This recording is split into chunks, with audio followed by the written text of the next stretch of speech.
my friends to help me on my way. I thought he was someone that I could trust, but I must have been asking just a little too much.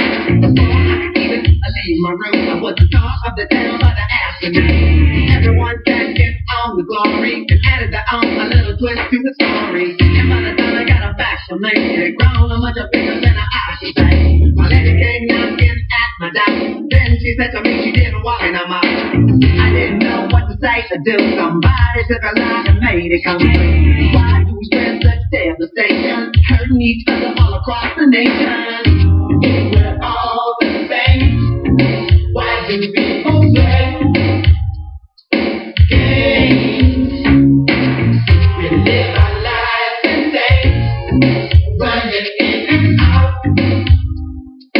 Games. Who's playing games? Everybody takes a turn. Who's playing games? When will we ever learn? Who's playing games? I wanna be a star. Who's playing games? Who's playing? Now it took a long time to recover. I had to go find me another lover. You tuned in to the IceMan Show. I'm your faithful host, the IceMan. What's crack-a-lackin'?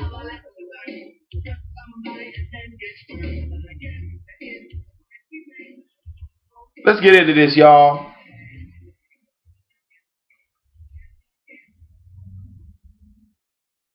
I wanted to do a video on this whole VA situation.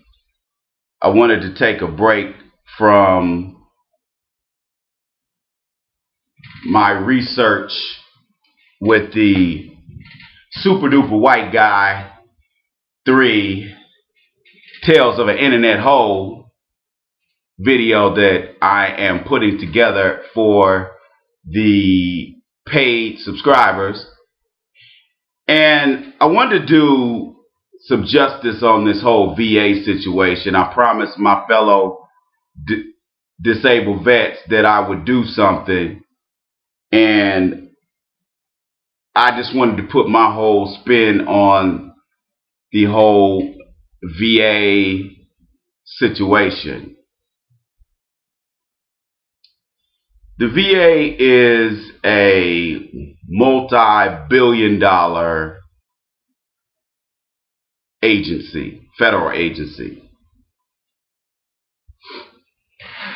How the VA came to be was after the World War I veterans came back. They were injured, they had issues. They had PTSD, but it wasn't called that back then. They had serious medical concerns and mental health issues.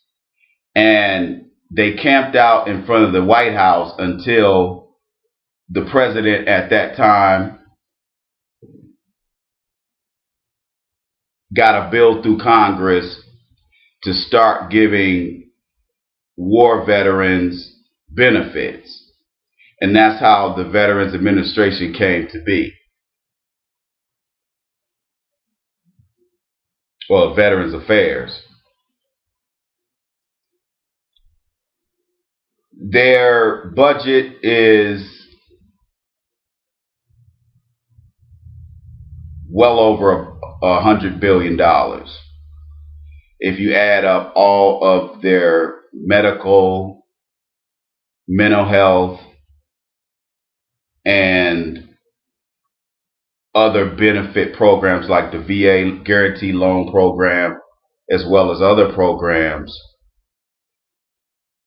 they are a huge agency.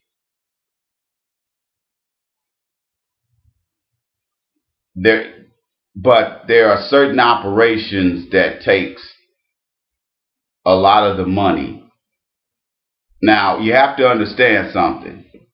The VA is separated into two parts: the Veterans Health Administration and the Veterans Benefit Administration. The VHA, the Health Administration, handles all medical and mental health operations. All the clinics and medical centers and vet centers fall under the jurisdiction of the VHA, within or under the umbrella of Department of Veterans Affairs.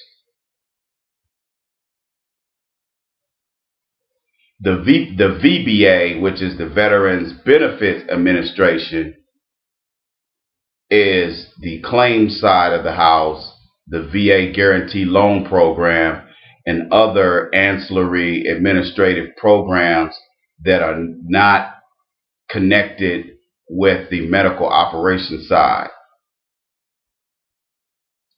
So they have very different functions.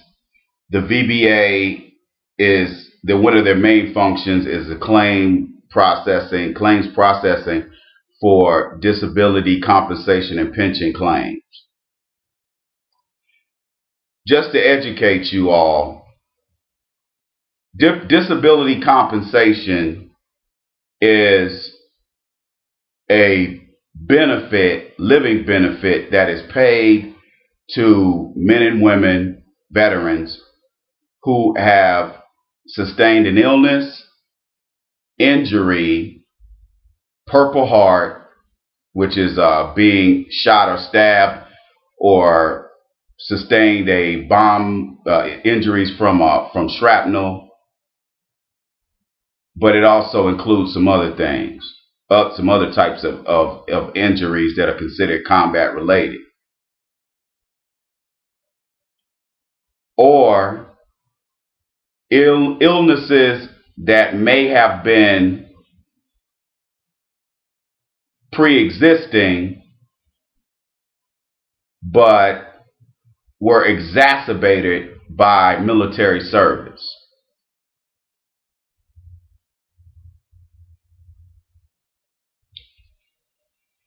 Disability compensation, if applied for during service,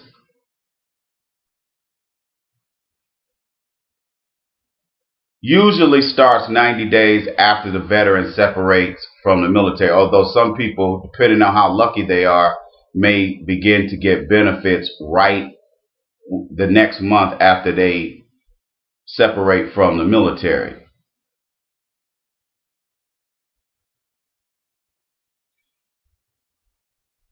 The disability pension program is a separate program that a lot of people don't know exists. And what the pension program is, it is a program that pays equal the amount of what the person's service connection rating is, whether it's 20%, 30%, I think it's 30, it has to be 30 and above, 40, 50%, or even 100%, or even 200%. Yes, you can get over 100% disability compensation because it's based on the number of injuries and illnesses you have. If you got somebody that has sleep apnea, which is 50%, and somebody that has PTSD, if they're found to have severe PTSD that is really debilitating, where they are barely leaving the home, they are totally isolated from people around them, that individual is considered to be severely handicapped or disabled by PTSD. Therefore, they're going to be 50%. They're going to get the max. So that person is 100% disabled through the VA. Now remember, that's through the VA, and that's probably about $2,700 a month. Now you can be 120%, even 160% if you have more injuries. Now if that person has sleep apnea, PTSD, and they have lost a limb, say they lost one leg and they lost an arm and a hand. Well, that's about 150. That's about 200% right there. So somebody like that will probably be getting 6,000 or 7,000 a month, but they're going to need it. Okay, they're going to need that money. Plus, they don't pay anything for medical care associated with their service connections. Now, if you get 100%, you automatically get a DOD ID card, the same card that retired or medically retired service members get, and you receive BX and PX plus commissary, military-based commissary privileges. And that's on any military installation around the world. So there's a serious benefit to being 100% disabled through the VA. And that's not easy to get, I assure you. But it isn't uncommon for a veteran to be 130, 140, 150%. Okay, especially Agent Orange guy. I think if you're found to have Agent Orange, I think that's an automatic 50 right there. And if you have got certain types of diabetes or leukemia, certain types of non-Hodgkin lymphomas from that are secondary illnesses that you have contracted from Agent Orange,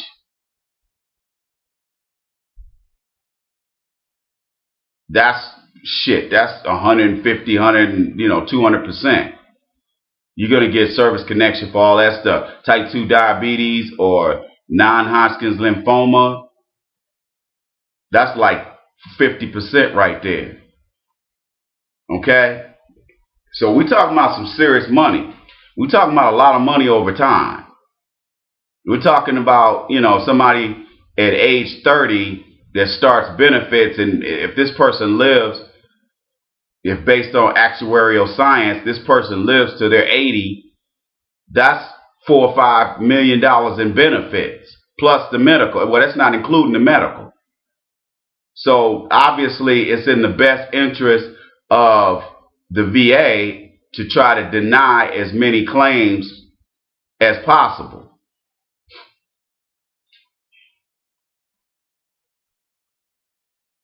This is a basic outline of how the VA works. Now, VA pension is different. VA pension, again, I know I went off base here, off topic here, but let me get back on track. VA pension is a little different. If the veteran is 65 years old and they are not able to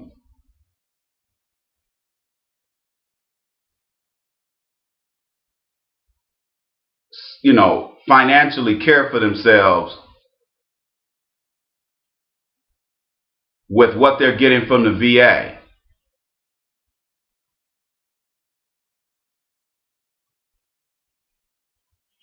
they can apply for what's called VA disability pension. And I believe, and I could be wrong, but I stand corrected. If the veteran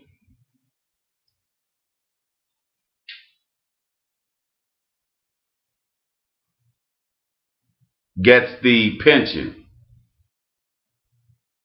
it is based on what it takes to live, or is based on the VA compensation that the veteran is receiving at the time.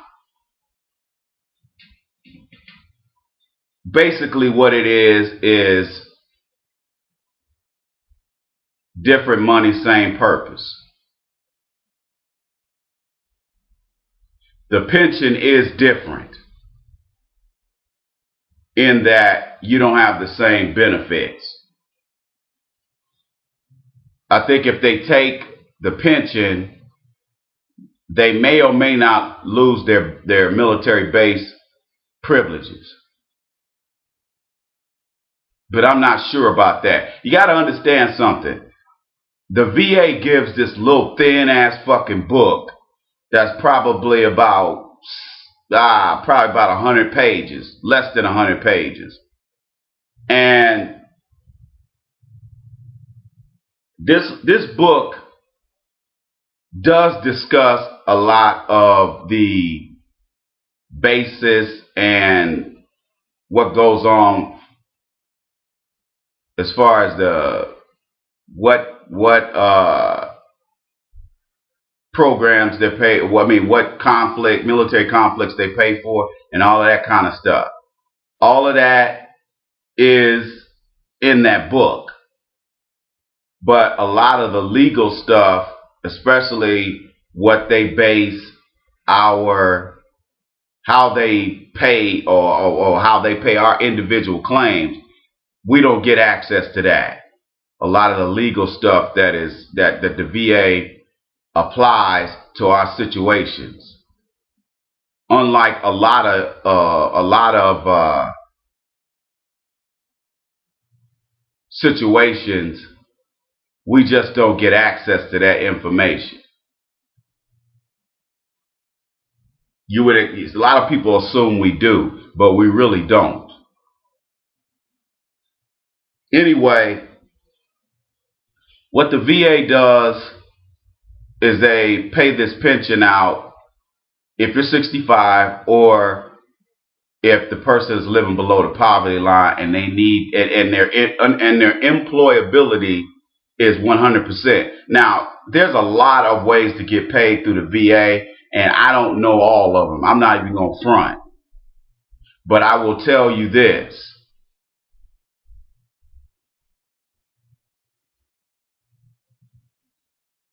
Not everybody understands exactly how it's set up. Now, what's called employability is a separate 0 to 100% rating. This is how guys end up with the $6,000 and $7,000 a month disability compensations. And if you are deemed that you cannot work, you get what's called a 0 to 100% employability rating. That is in and of itself separate money. So that's how people end up with, 200% compensation. But you have to understand, somebody that's over 100%, they got a lot of shit wrong with them. That person probably was a paratrooper and they broke their ankle a couple of times jumping out of helicopters and planes and shit. Navy SEALs, a lot of them have a lot of those kinds of ratings because of the injuries they sustained.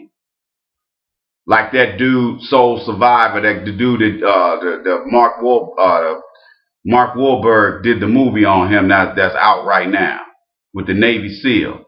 That guy broke his back. He got a whole bunch of injuries. So that guy's probably 150%.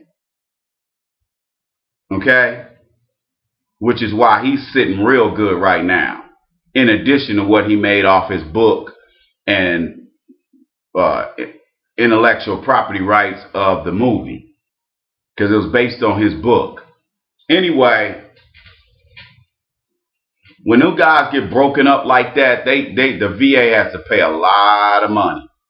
And even though this guy has a quality of life now, he's probably still in a lot of pain. I know some Navy SEALs, and I can tell you, it was an old Vietnam Navy SEAL that lived around the corner from me. He got broke up something horrible. And this guy's in his 70s. He's almost 70 years old, and he's got leg braces, back braces. But that dude gets out every day and walks miles. Okay? Mexican dude. Okay? You could tell he's a tough son of a bitch. Okay? He don't say much either. But tough son of a bitch, man. So that guy's probably 200% because he never told me how he got injured, but he said he was in the hospital for a long time. Okay? And he's still recovering from his injuries from 40, 50 years ago. He almost died. That's how bad his injuries were. Okay? Where he broke almost every bone in his body. I think he got hurt on a jump that broke his ass up. Okay? Because them Navy SEALs, they be jumping from like 20 and 30,000 feet. Okay? And then if he had to lay there for a while and the guys had to go get him, just think about, how he must have suffered. So an injury like he probably sustained, he's probably 200%. Because I guarantee there's a long laundry list of injuries and other ancillary medical situations that he's affected by, not including the fact that he probably has PTSD and other mental health issues.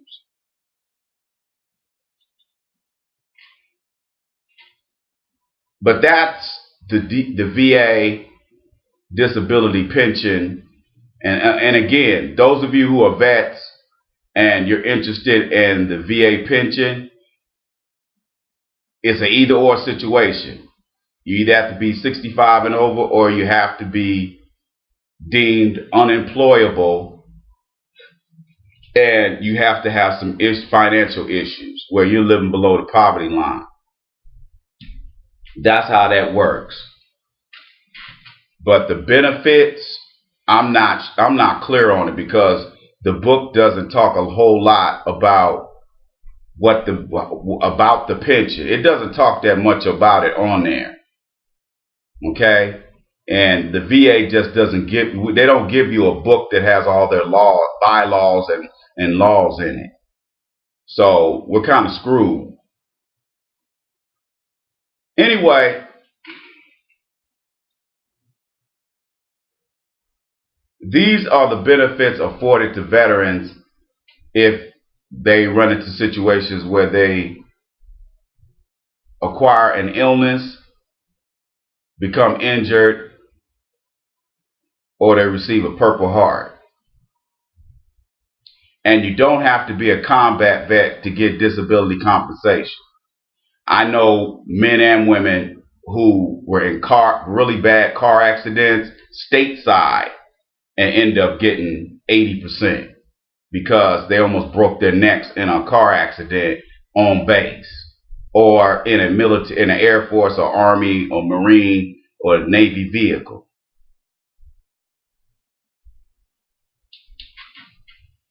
So you don't have to be a combat vet like me.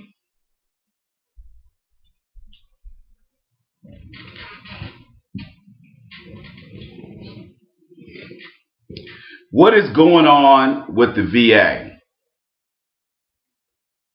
is atrocious and it is sad. It's sad. It really is. And unfortunately, the people who suffer are the veterans and their families. And it's just, those of you who are not familiar with the VA,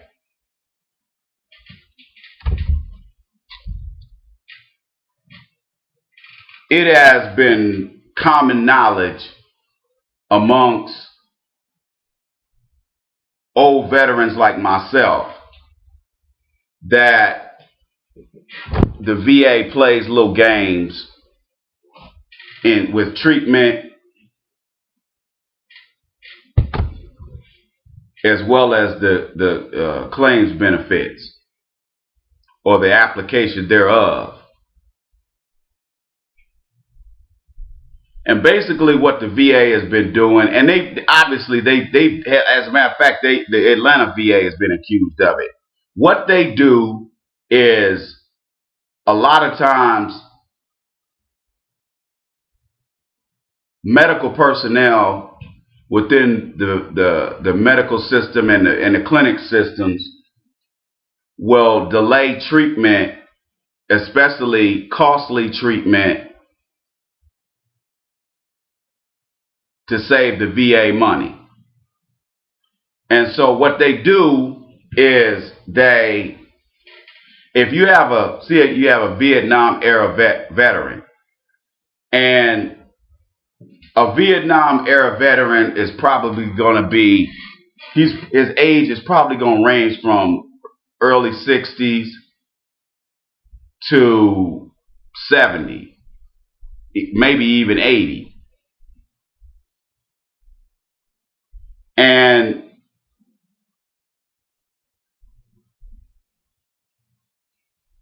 what they do is they look, if you apply actuarial science, which is a statistical methodology that you apply using, it's like risk management.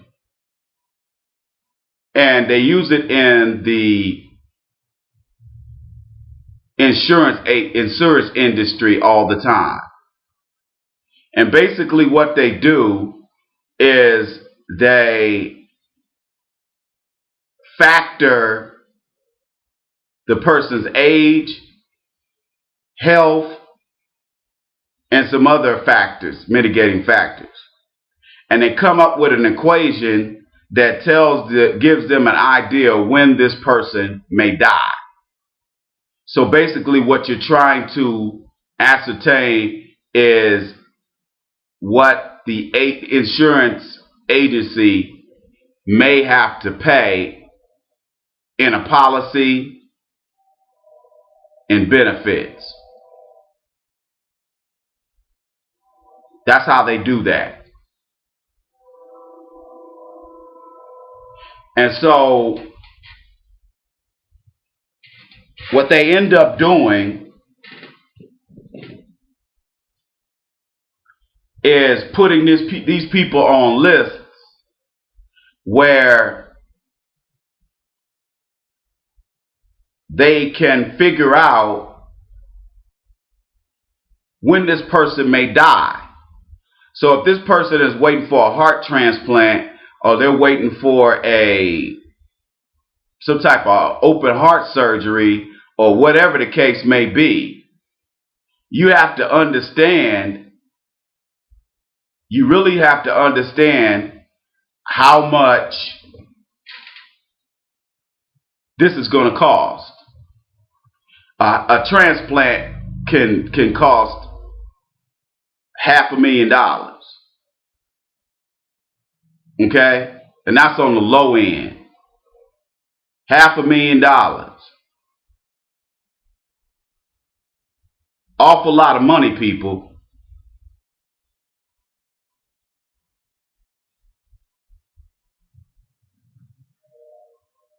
So obviously the VA isn't going to want to spend that kind of money. So they'll come up with all kinds of excuses to try to get out of paying that money for that treatment.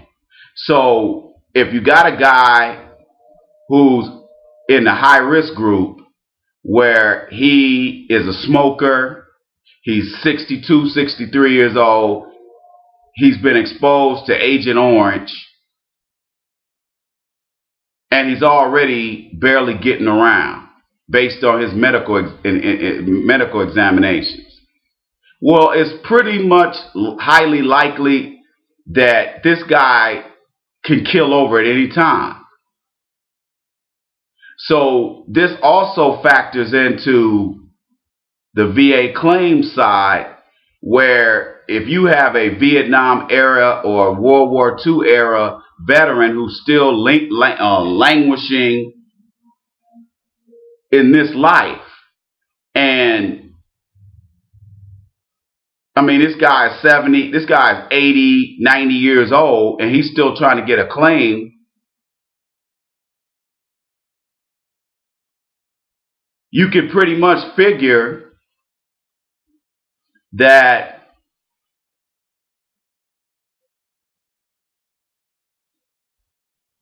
this guy's going to croak. This guy's going to kick the bucket.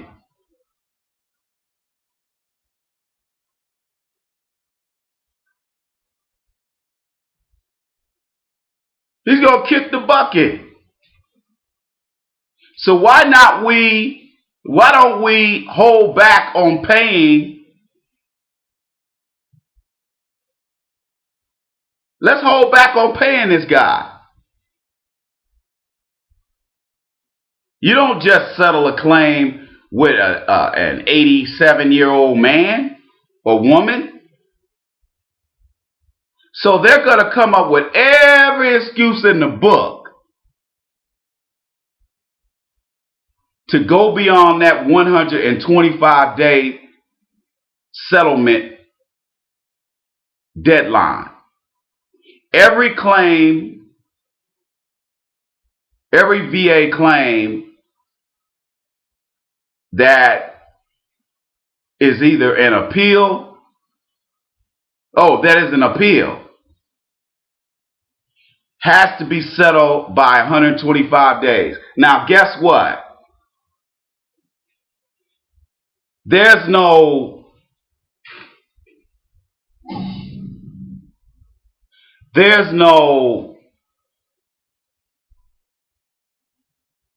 penalty for them to miss that deadline. Yet, if they go over it, all they do is just send you a letter talking about, we are aware that your claim has gone beyond 125 days and that we are still working on your claim. But there's no penalty. You don't get extra money because of it. You just keep getting stroked and you just keep getting stroked.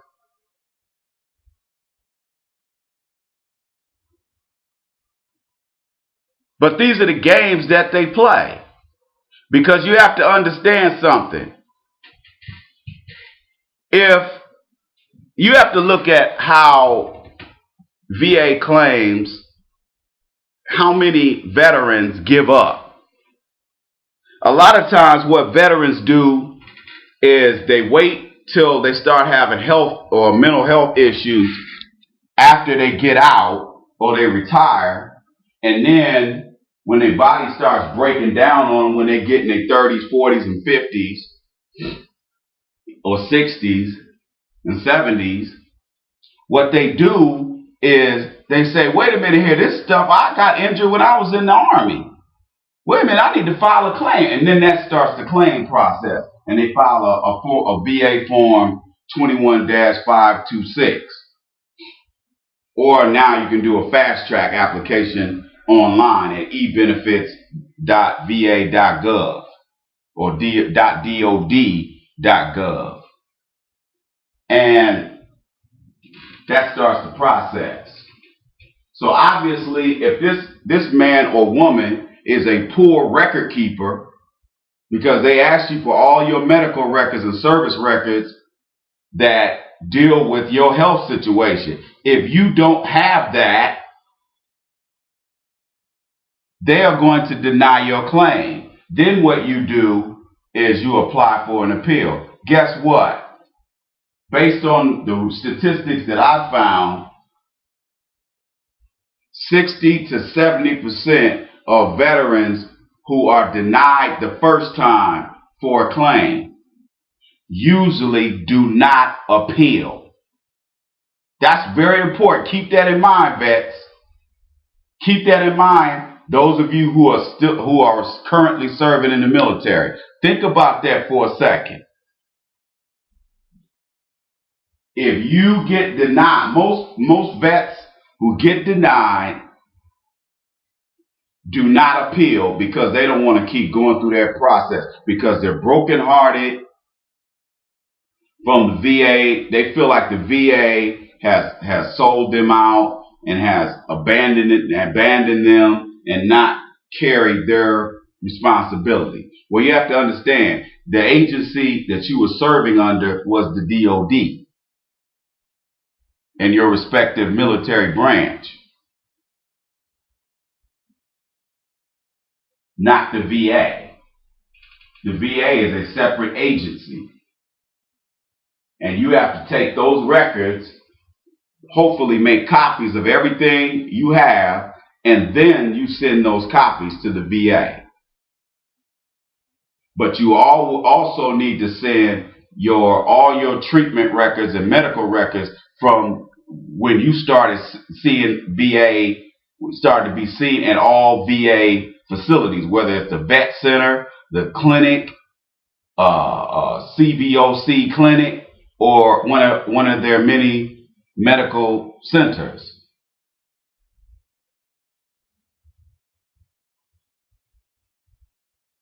A lot of guys throw away stuff. I tried to I kept all my records from when I served in the Air Force, but there are still records that I can't find. There's still treatment records I cannot find. I don't know where that stuff is, but I'm thinking it's probably with my ex. But with the unfortunate thing about her is she's still sending me pictures of when we were together that I forgot we even had. And she sent me a big ass envelope. Every year I get at least one. Look, here's pictures from such and such, because I asked her 6 or 7 years ago, if I have more pictures, make sure you give them to me. Because we had a couple boxes full of nothing but pictures. And I wanted my guy made 2 copies of everything. I said, you need to send me all of my pictures instead of bullshit. But I know I have paperwork from the military that I've misplaced. But I have sent off to the record center to get those papers sent to me, but it takes 3 to 4 months to get that stuff. It does. It takes a long time to get that information. Okay? So, that's just the way it is. So you got to understand something. Most vets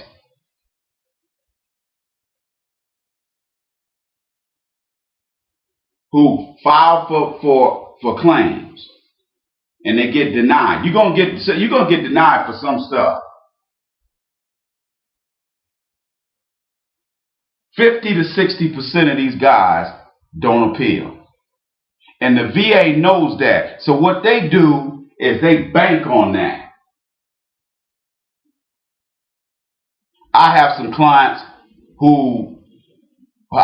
veterans clients who applied for Social Security, SSDI, and every last one of my clients got denied twice, not once, not like the VA. They got denied twice, and the Social Security Administration is the same way. They get rid of a lot of people when they deny them that first time. They get rid of the rest of the people when they deny them the second time.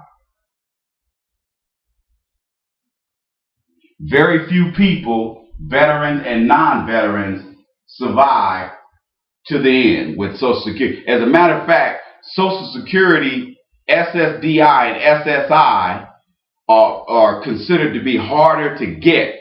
The threshold is higher than it is for the VA. Now, that may be debatable with a lot of non-veterans and veterans, but from what I heard, it's a son of a bitch to get SSDI.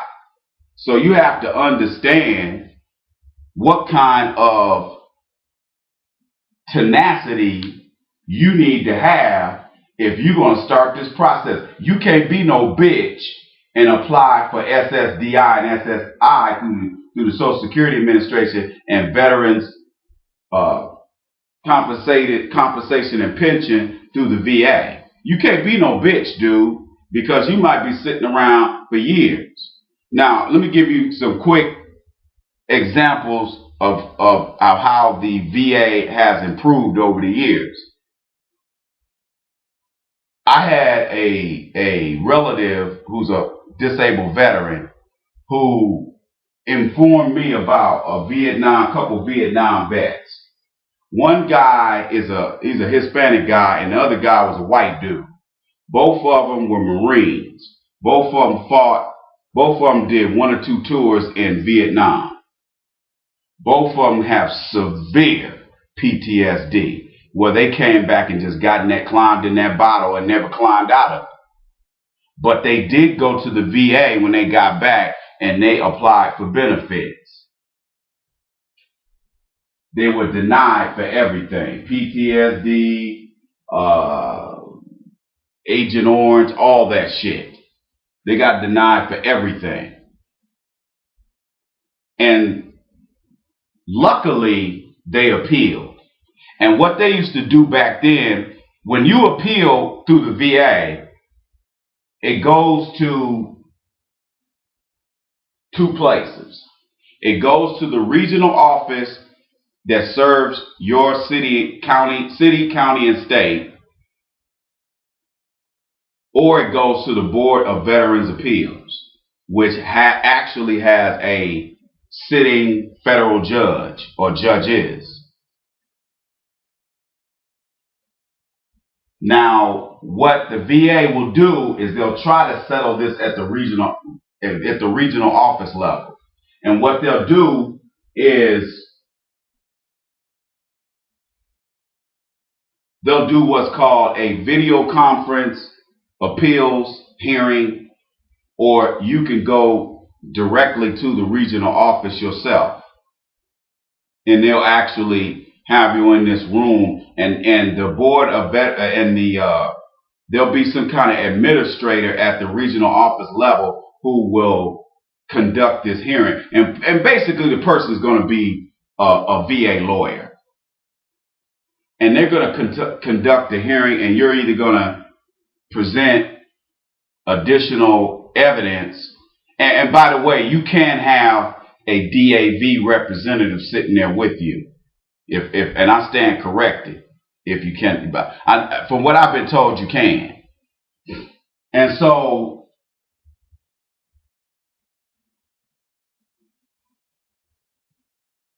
the success rate at that level is actually decent. Most of the cases that get to the regional office appeals level usually get approved.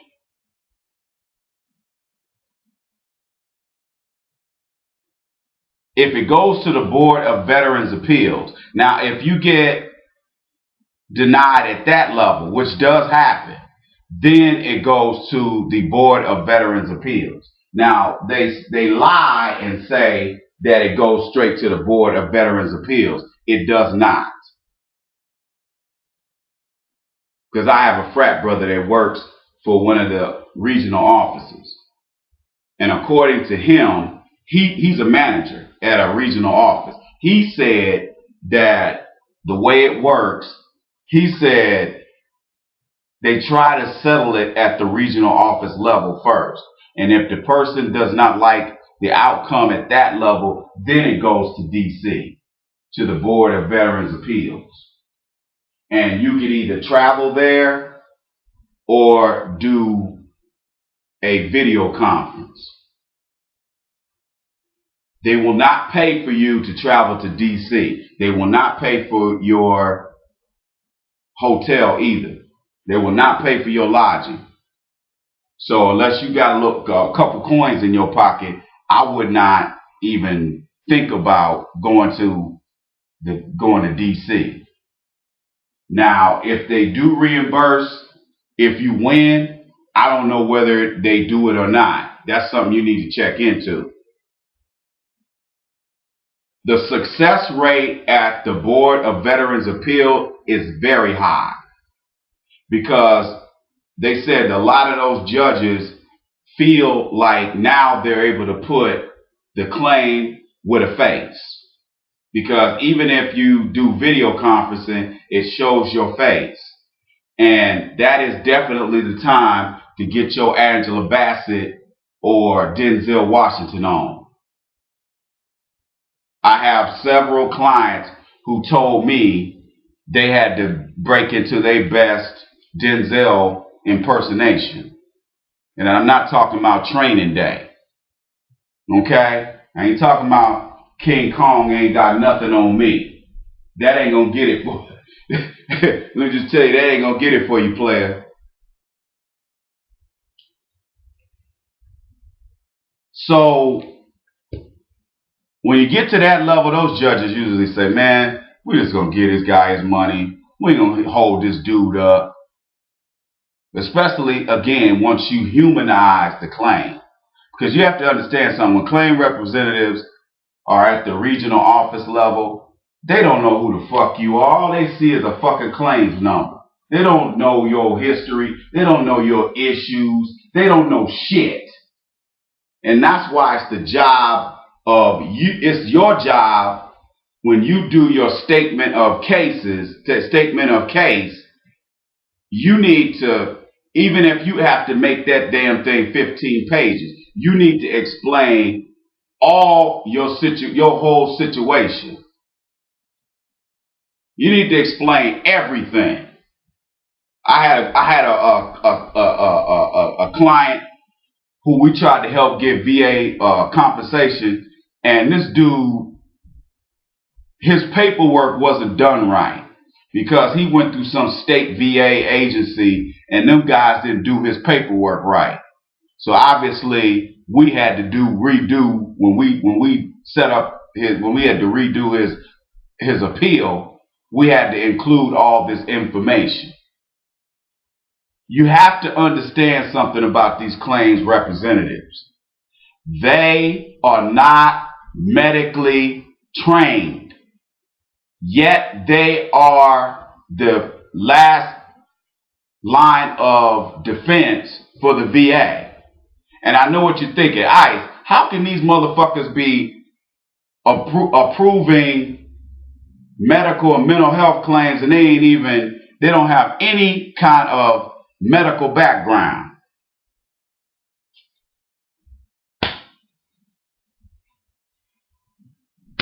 That's why it's your job when you do your original application, your DAV rep, or your, because I wouldn't mess with the American Legion, VFW.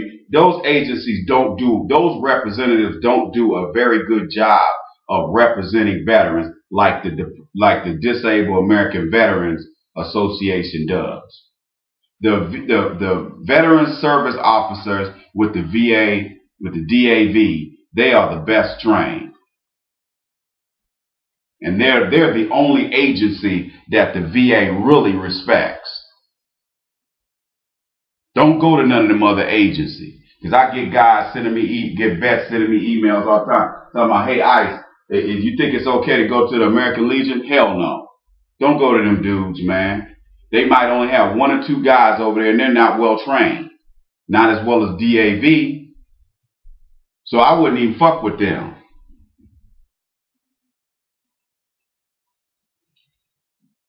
But when you're talking about certain types of illnesses, you have to explain it in a way that the claims representative is going to easily understand it. And you have to, like, let me give you an example. If a person has sleep apnea and you don't address other mitigating factors like weight gain and all this other kind of stuff that may be the factor as to why this person got sleep apnea in the first place, you're going to get denied. So all of that stuff has to be included in in the statement of case or on the original application. It's a certain way that you have to explain about the other mitigating factors. If you don't do that, you are going to get denied for some of these medical and mental health issues. I had a vet that has been incarcerated. I have a vet client who has also been homeless at certain times after he came back from Vietnam. All that stuff has to be included in his claim because they need to see how this illness or mental condition has affected this person's life. And if you don't include that, then there's a high likelihood that this man or woman is going to be denied service connection. I'm not going to get deep into a lot of this other legal and medical stuff in how to do the paperwork because I'm going to tell you right now, it's taken me years to learn how to do this. I didn't go through a formal veteran service organization training, which is about 6 to 8 weeks. I didn't go through the training. I've learned the process through talking to lawyers who handle veterans claims and then doing research myself. And I've read hundreds of documents over the years. So I probably know just as much as your DAV rep is going to know. And that's why I try to help vets. I don't charge them a dime. I have had vets send me money because of what I help them do, we have helped them overcome.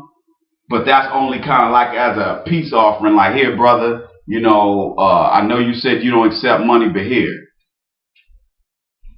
But we don't charge for that. I'm not going to charge a veteran to serve a veteran. We don't do that. The only thing that I charge my veterans clients that get therapy from me is they pay for the therapy. They don't pay for the VA help. I'm willing to help them all day, every day for that. That's just how we roll. And there's other vets that we have in the mix that help me out. It's not just me. Okay? It's not just me. As you can see, this is a very lengthy legal process. And you have to understand something. This process is legal. Now, it's an emotional situation for the vet and their family and loved ones, but it's a legal process. And that's why a lot of vets get denied, because they don't see it that way. They see it as a very emotional situation. And it is. And you can't take that component out of it. But the VA don't give a shit. All they look at is, how can we get out of paying these billions of dollars in claims? You have to understand something. The VA's paying out over $80 billion a year in claims. And they're going to pay probably another 20 or 30 billion in the next 3 to 5 years because of all the conflicts we got going on simultaneously all over the fucking world. But that ain't our fucking problem. Like I tell people every fucking day. I don't give a damn if the VA run out of money tomorrow. They better have my check in there on the 1st. Through rain, sleet, or snow, the VA better have my money. Not half, not part, but all my goddamn cash. Or else a whole bunch of veterans are going to travel to Washington, D.C. and put our feet dead in their asses. Okay? You're going to have a whole lot of mad veterans if that money ever get fucked with. Somebody had the nerve to send me a message about, this is probably about 3 years ago. I had some I made a video about the VA, and some asshole sent me a message talking about, you old lazy vets. uh, y'all get, I'ma laugh one day when y'all wake up and y'all don't get y'all money. And I answered back to this idiot. I said, first of all, idiot, that ain't never gonna happen. And let me tell you why that's never gonna happen. That's never gonna happen because our money is guaranteed through Congress, you idiot. It's part of every congressional budget. So just like DOD gets their money every year, the VA gets their money every year. Unlike some of this other shit that has to be approved damn near every year as far as a bill is concerned. It's not a question of whether or not that money is factored into VA Department of Veterans Affairs business. It's the fact of how much is factored in. But there's already a bare minimum amount of money that's already guaranteed to all veterans. And if they have to take an IOU, they will.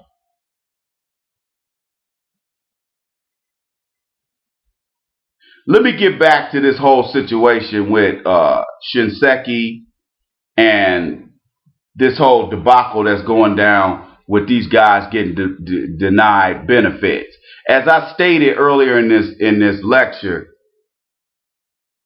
if you're a sickly motherfucker or you're a very aged individual, they're going to try to hold back on certain medical procedures. Unfortunately, people have lost their lives because of it. And that's unfortunate, man. I've gotten a lot of emails about this VA situation and people asking me to weigh in on it.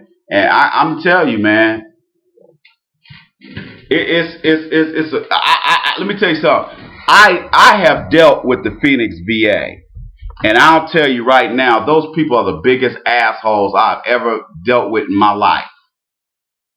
Somebody asked me if I would have ever dealt with the Phoenix regional office ever. Would I have ever dealt with them?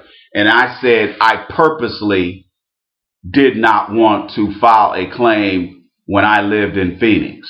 I purposely didn't file a claim. Because I didn't want to deal with the Phoenix VA because there's a list of the most horrible regional offices, and the ones out in California are some of the worst.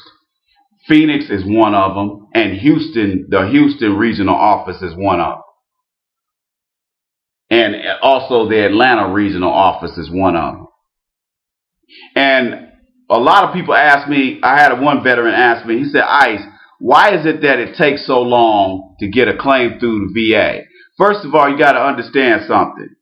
The people who got legs blown off because of IEDs and landmines, people who received very immediate medical issues or injuries, those people's claims are easily settled because it's very clear what happened to them. The claims that are harder to navigate through the VA claims process are claims for medical issues and mental health disorders that weren't brought to the VA's attention until after the veteran has separated from the military. Those claims are the most difficult to navigate the application process. And because of that, you may have a veteran sitting around for years waiting for their money. Now, getting back to those two Vietnam veterans, they went through the appeals process, and believe it or not, it took Congress, during the Clinton administration, the first Clinton administration, to approve the bill, the Agent Orange bill. And those of you who are not familiar with that bill back in 1991 and 92, basically what that bill did, it made Agent Orange a presumptive medical condition. I'm not going to get into what presumptive means for the VA, because it means something totally different in respect to the VA. Basically what it did is all of those old claims for Agent Orange dating back to the 70s, they had to pay all those guys. So think about it. These guys had to wait 20 years or 20-something years or maybe even 30 years to get their Agent Orange claim. And all the ancillary medical conditions that have been secondary medical issues due to Agent Orange exposure, thanks to Dow Chemical. Anyway, they finally got their money. And when they did, you had people getting $1 million checks in the mail. And these two Vietnam vets, the Hispanic guy got a check for, I think, $500,000, and the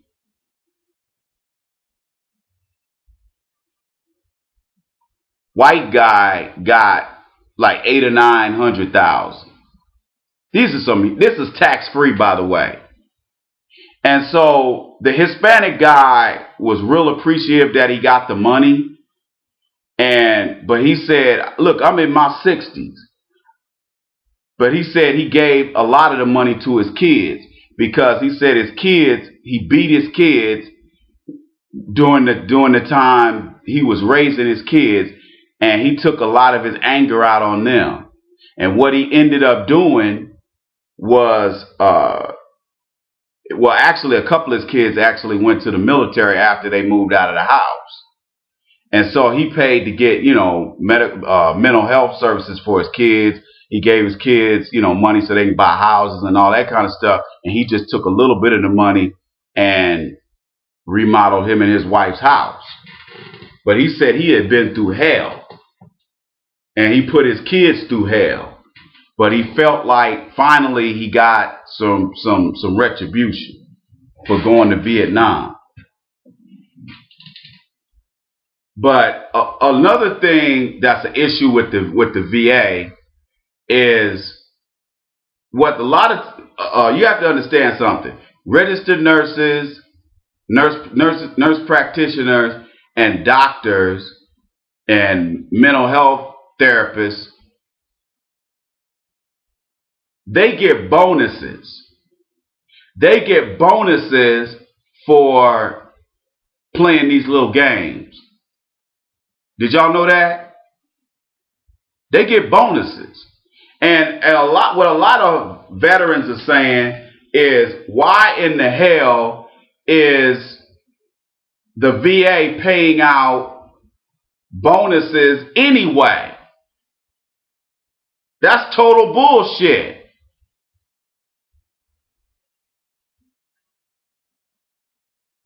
That's total bullshit.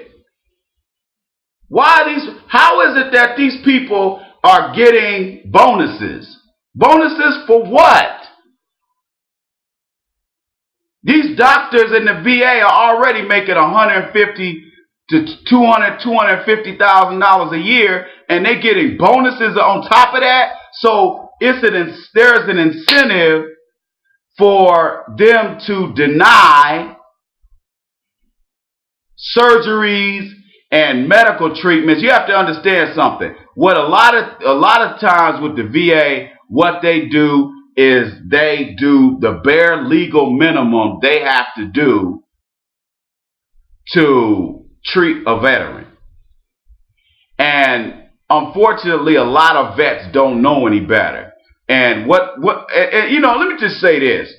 A lot of the times with veterans, we don't stand up for ourselves.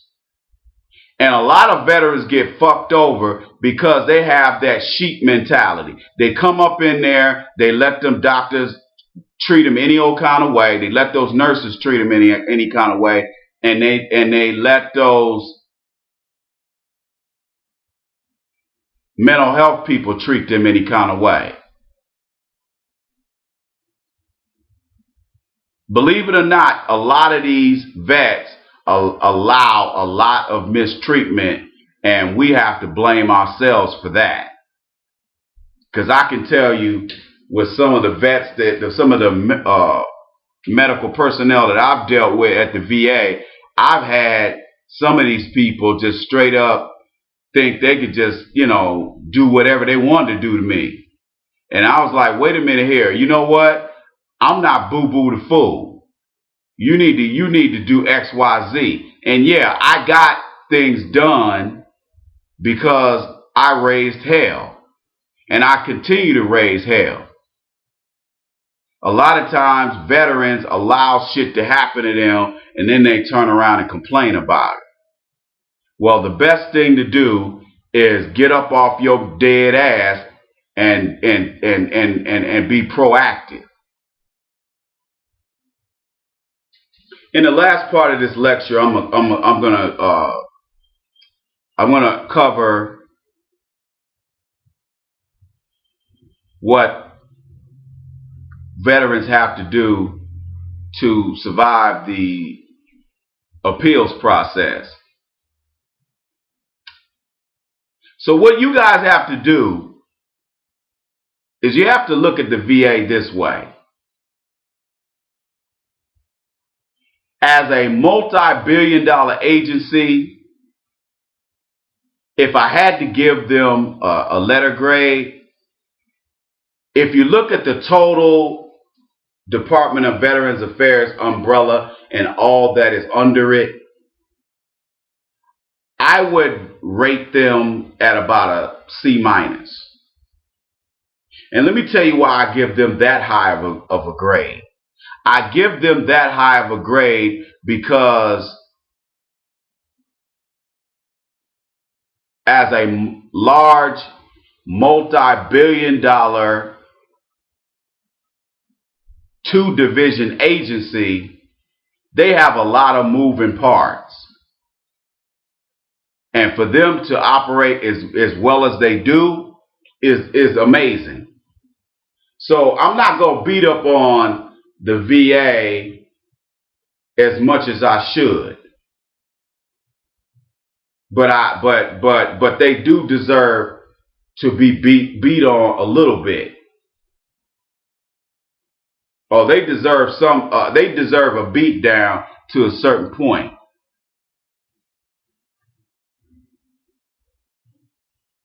So as a total agency, I would rate them at a C-.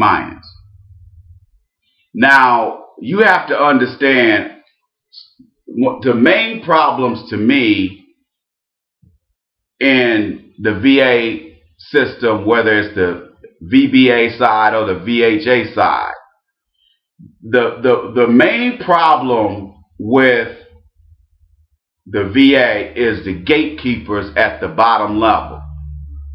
A lot of times, the problems with the gatekeepers are the individuals that give you hands-on care. The doctors, the nurses. It's those people who are these so-called gatekeepers. Those are the people who need their asses kicked. Okay? Those are the people who need their asses kicked. And those are the people that are not dealt with the way they're trying to shit on Shinseki. Now they're sitting up there saying to Shinseki that he needs to voluntarily walk away. He needs to be terminated by President Obama. Shinseki has been a decent VA secretary. He's also a Purple Heart recipient and he's also a disabled vet himself. So you have to understand,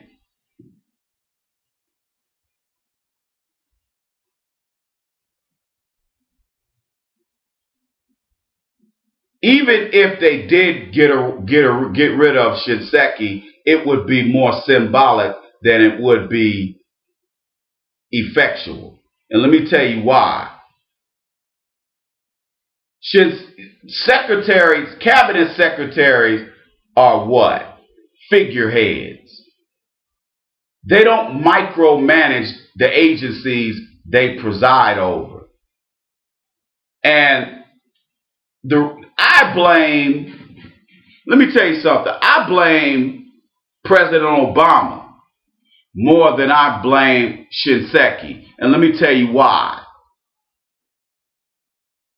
President Obama got up there on national worldwide television talking about what they were going to do to help serve veterans better.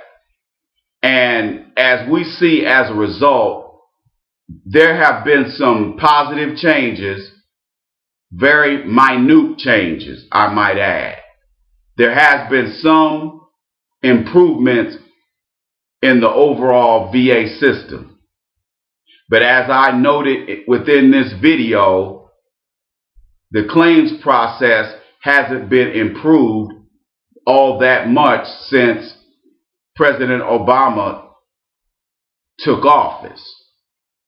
So if you want me to blame somebody, I'd blame President Obama more than I would Shinseki and the doctor who just stepped down, who was head of the VHA. Now, the reason why this is a fiasco is because this doctor, he was planning on retiring anyway. His paperwork had been put through months before this scandal broke. So for President Obama to get up there and toot his own horn and try to act like he did something is ridiculous. It's fucking ridiculous. Because this guy was going to retire after 30 years of service any goddamn way. Now they going to sit up here and act like they were planning on getting rid of him and we're supposed to be happy because of that. You have to understand something. The problems with the VA isn't at the top. The problem with the VA is at the bottom. First of all, they need to hire more claims representatives to push those claims further along.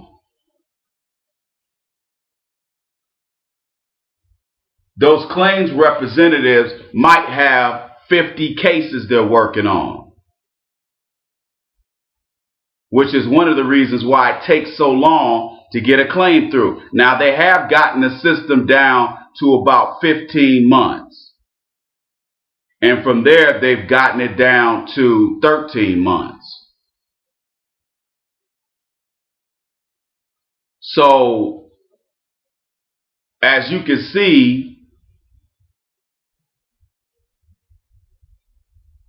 they've gotten it down from 3 to 5 years down to 13 to 15 months. So as you can see, this is a huge problem.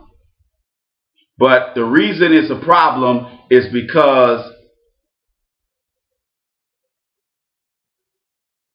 they don't have enough claims reps.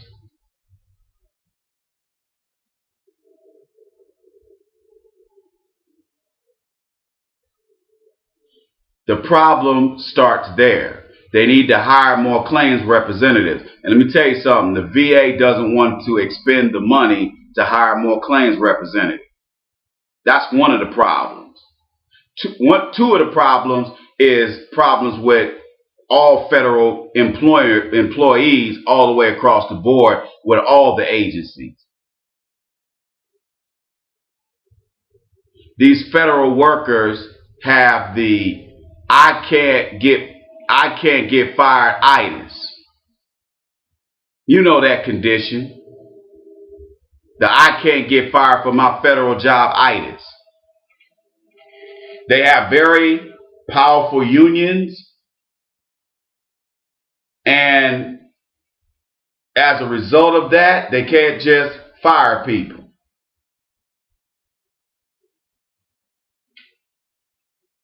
So, as you know, these people figure they ain't gonna never get fired. You really have to fuck up to get fired from a federal job. You really do.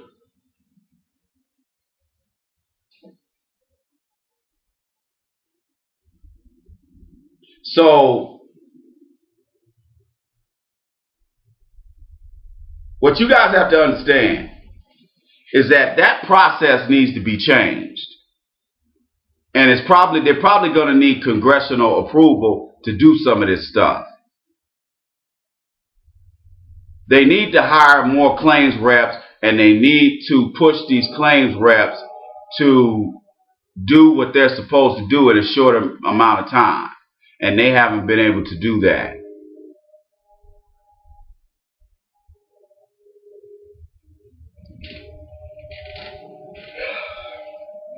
The people who are hurt in the end are the veterans and their families. You have to understand something. Even if the veteran dies and they have an active claim, the surviving family members and or spouse can still receive those benefits. There's a lot of legal shit that's involved, but they can receive benefits.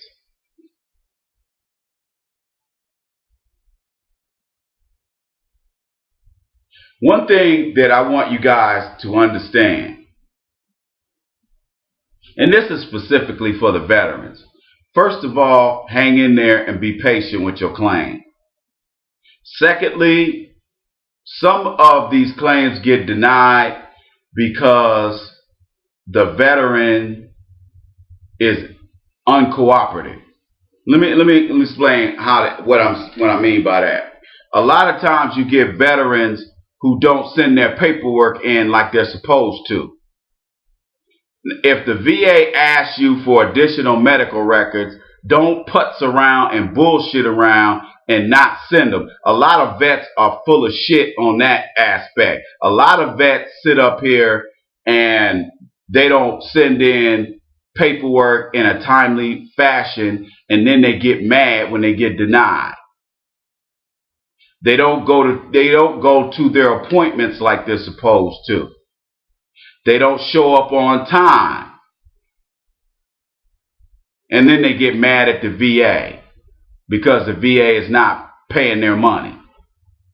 Let me give you an example. And like I said, this is specifically for the veterans. If, for example, you have a PTSD or an open PTSD claim, you're trying to get PTSD. Say you did or you did not get a diagnosis for PTSD while you were serving and after you were serving.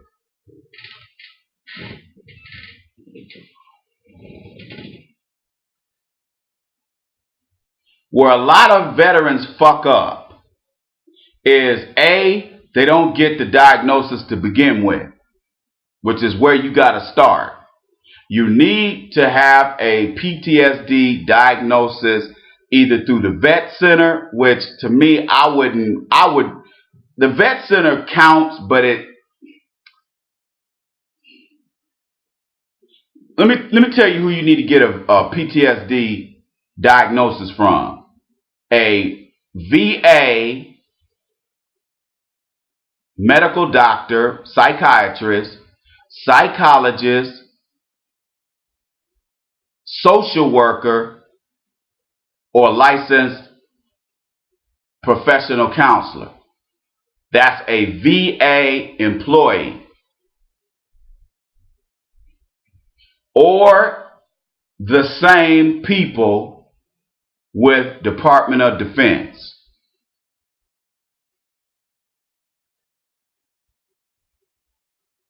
If you go to a military installation hospital or clinic, or you use a DOD approved contractor,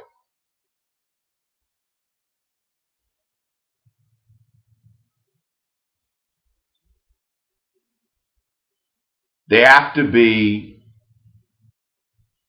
or a DOD therapist or doctor.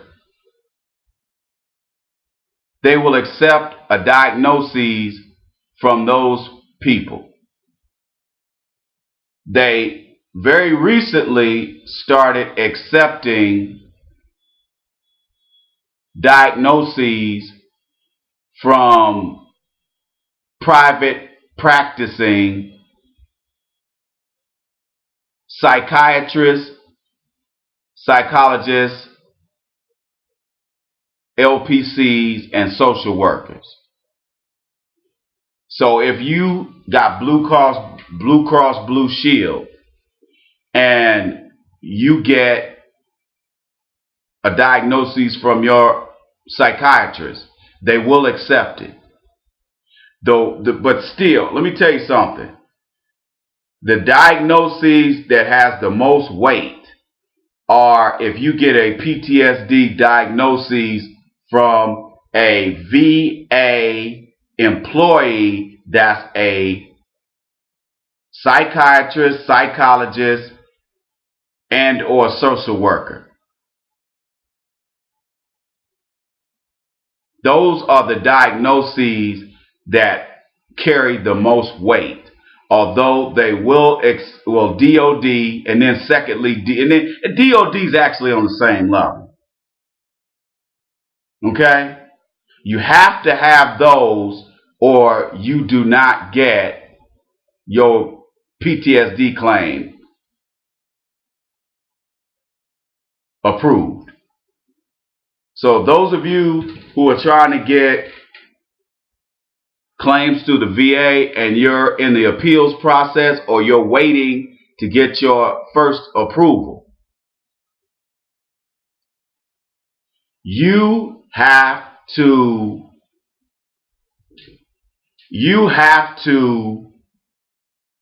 be patient.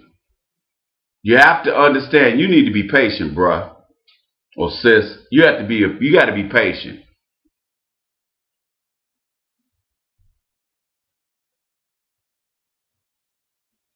Please be patient. The last thing I want to cover is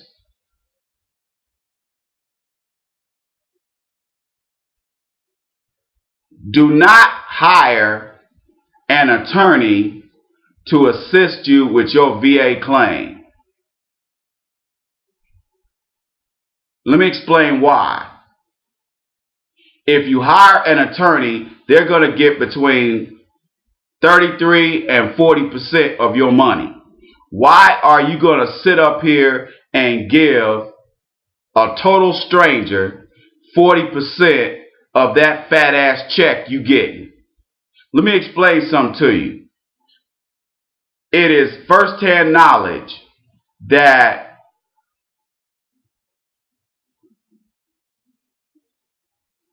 the VA claims employees dislike attorneys, and they also dislike people who employ the services of a congressman's or a senator's staff. They do not like those people.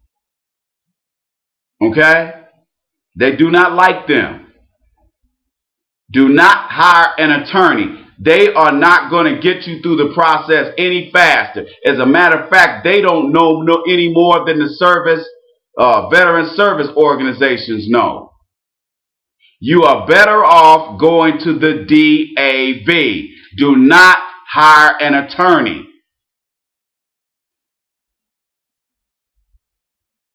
All these attorneys are doing is taking these veterans' money.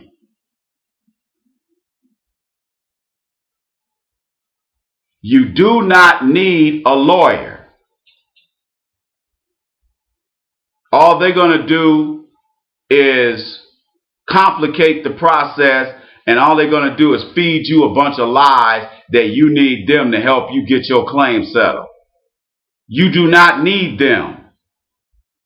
As a matter of fact, you're better off doing it by yourself.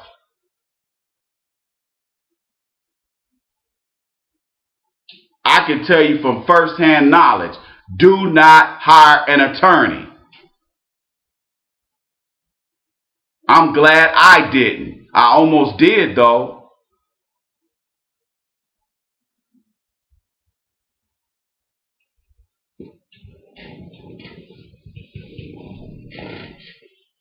Ladies and gentlemen, those of you who may not be a veteran, if you have a relative or a parent who's a veteran, please understand the hell that these men and women have gone through to get their money. It's not free money. That money has been dipped in blood. The blood of those military and veterans who have passed on or who were killed in action. There's been a great sacrifice by those military service members and those veterans. This is not free money. This is money that we're entitled to. We put our lives on the line to protect the sovereignty and the American people and the sovereignty of the United States. And damn it, we deserve this money. Don't allow don't allow the claims process people or the VA medical people to push you around. Stand up for yourself, do the research, protect yourselves. And by the way, those of you brothers and sisters who you have an active claim and you have a diagnosis, go to your appointments. And when you, especially as it relates to the mental health, when you sit down with your psychiatrist or your psychotherapist, psychologist, whomever,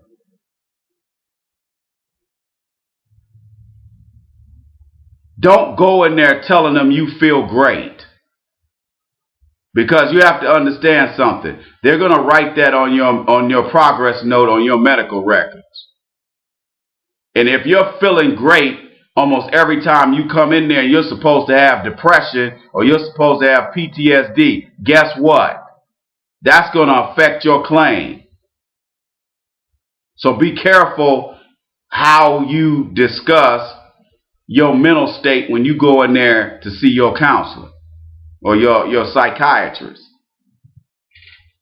You tune in to the Iceman Show. I'm your host, the Iceman. Go by AskTheIceman.com and sign up for IceMan University or sign up for the Iceman Show monthly subscription. IceMan University is $15.99, ladies and gentlemen. If you want help with weight loss or life situations that you're dealing with, or you just want to get some game, you want to get your game right and your mouthpiece tight, check out IceMan University at AskTheIceman.com. Also, go by AskTheIceman.com and contribute money to the Urban Revitalization Project. We can't do this without you, so contribute $5, $10. Stop being cheap. You tuned in to the Iceman Show. I'm your host, the Iceman. Holler at your boy.